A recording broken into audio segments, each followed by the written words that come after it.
आज हम पढ़ेंगे पोएम है डस्ट ऑफ स्नो। ठीक है। जिसको लिखा किसने है? रॉबर्ट फ्रॉस्ट ने इसको लिखा है। मैं इसका थोड़ा इंट्रो दे देती हूँ पोएम का।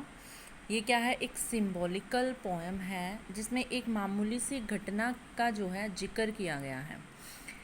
इस पोएम के अंदर क्या है कि कवि एक हेमलॉक ट्री, हेमलॉक क्या है? एक धतूरे का वृक्ष है, उसके नीचे खड़ा है।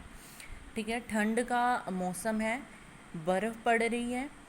तो ऊपर क्या है? उस पेड़ पर एक कौवा बैठा है, ब्लैक क्रो वहाँ पर जो है, एक क्रो वहाँ पर बैठा है। उसके पंख जो हैं वो बर्फ़ से भरे हुए हैं। जैसे ही कौवा खुद को झटकता है, जैसे ही वो हिलता है, वो बर्फ़ क्या होती है? कवि के ऊपर आकर गिर जाती है। और यह जो छोटी सी घटना है कवि की मनोदशा को, उसके मन की हालत को पूरी तरह से बदल देती है। वह क्या महसूस करता है कि इसने उसके जो बचा हुआ दिन है उसको ख़राब होने से बचा लिया है। अब वह अपना दिन केवल इस कारण से नष्ट नहीं होने देगा कि वहाँ बर्फ़ पड़ रही है, अब वो कोई काम करेगा। तो इसके बताती हूँ मैं। द वे अ क्रो, वो तरीका जिसमें क्या है, जिससे एक crow shook down on me.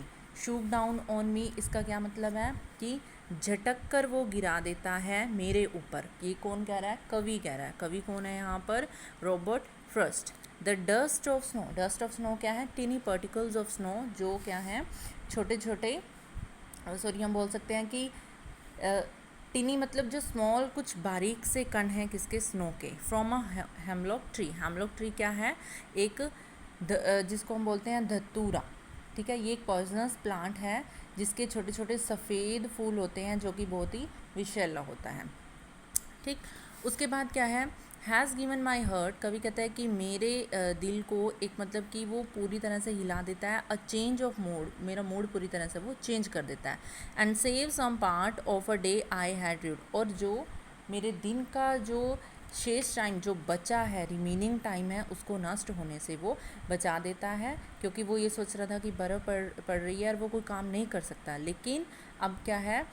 उसका मूड चेंज हो चुका है। वो क्यों चेंज हुआ? कि बर्फ़ जो है वो उसके ऊपर आकर गिरी। बर्फ़ कैसे गिरी? जैसे ही कौवा हिला तो बर्फ़ जो है कवि के ऊपर आके गिरी और उसका सारा मूड चेंज हो गया। और वो सोचता है कि वो अपनी जड़ता को त्याग देगा और अब पहले की तरह वो अपने काम पर निकल पड़ेगा। तो ये पोएम थी डस्ट ऑफ स्नो।